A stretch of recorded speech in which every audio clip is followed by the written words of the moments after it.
জানেন, আওয়ামী লীগ নিষিদ্ধের দাবিতে শাহবাগ মোড় অবরোধ করেছেন আন্দোলনকারীরা। এই মুহূর্তে সেখানকার সবশেষ তথ্য জানাতে আমাদের সাথে যুক্ত আছেন আমাদের সহকর্মী হিরণ খান। আমরা তার সাথে যুক্ত হব।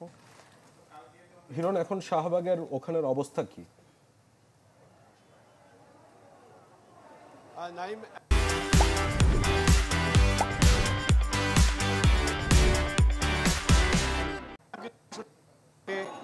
যারা আওয়ামী লীগের নিষিদ্ধের দাবি যারা জানিয়েছিলেন এবং তারা কিন্তু এখনো অবস্থান করছেন এবং ছাত্র জনতা রয়েছেন এখানে এবং তারা কিন্তু আসলে এখনো শাহবাগে মোড়ে অবস্থান করছেন। এবং আপনি জানেন যে গতকাল রাত থেকে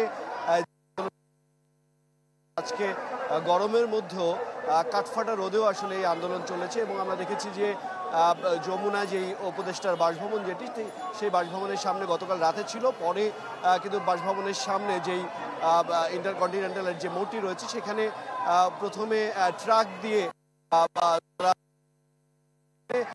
প্রবেশ করেন এবং পরবর্তীতে সেখান থেকে তারা শাহবাগে এসে উপস্থিত হন। আমি যদি চিত্র আপনাদেরকে দেখাই, আপনি যদি একটু দেখেন যে এখানে কিন্তু আসলে যেই এনসিপির নেতা, জামাত ইসলামী বাংলাদেশের বিভিন্ন অঙ্গ সংগঠনের ছাত্র শিবিরের নেতাকর্মীরা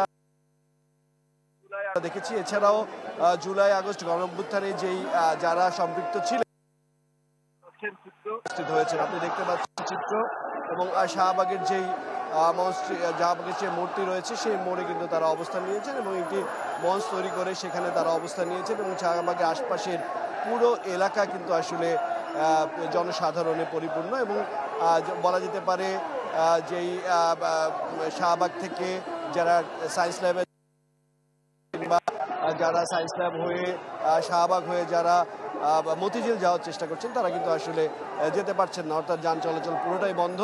এছাড়া ঢাকা বিশ্ববিদ্যালয়ে যারা যেতে চাচ্ছেন তাদেরও কিন্তু আসলে যাওয়াটা হচ্ছে না, যান চলাচল পুরো এই এলাকাটি বন্ধ হয়ে গেছে এবং আইনশৃঙ্খলা বাহিনীর সদস্যরা তারা কিন্তু পুরো এলাকাটি নিরাপত্তার চাদরে মুড়ে রেখেছেন এবং কোনো ধরনের কোনো অপ্রীতিকর ঘটনা কিন্তু এখনো পর্যন্ত গতকাল রাত থেকে এখনো পর্যন্ত আমরা দেখিনি। প্রচণ্ড গরম ছিল, গরমে আমরা দেখেছি সিটি কর্পোরেশনের পক্ষ থেকে পানি ছিটানো হয়েছে এবং এছাড়াও যে আইনশৃঙ্খলা তাদের সাথে আমরা কথা বলছিলাম, তারা বলছিলেন যে শান্তিপূর্ণভাবে অবস্থান করছে এবং শান্তিপূর্ণভাবে অবস্থানে আসলে বাধা দেওয়ার কোনো কারণ নাই। সেই ক্ষেত্রে কিন্তু আসলে এখনো পর্যন্ত কোনো ধরনের কোনো অপ্রীতিকর ঘটনা এখনো পর্যন্ত আমরা শুনিনি এবং এখন পর্যন্ত আমরা নেতাকর্মীদের সাথে কথা বলেছি, এখানে যারা উপস্থিত রয়েছেন তাদের সাথে কথা বলেছি, তারা যেটা আমাদেরকে বলছেন যতক্ষণ পর্যন্ত আওয়ামী লীগ নিষিদ্ধের ঘোষণা না আসবে ততক্ষণ পর্যন্ত তারা এখানে অবস্থান করবেন। এই ছিল এখান থেকে সর্বশেষ। নাইম। হিরণ, আপনাকে ধন্যবাদ। দর্শক দেখছিলেন, আওয়ামী লীগ নিষিদ্ধের দাবিতে শাহবাগ মোড় অবরোধ করেছেন আন্দোলনকারীরা। সেখানকার সবশেষ খবর জানাচ্ছিলেন হিরণ।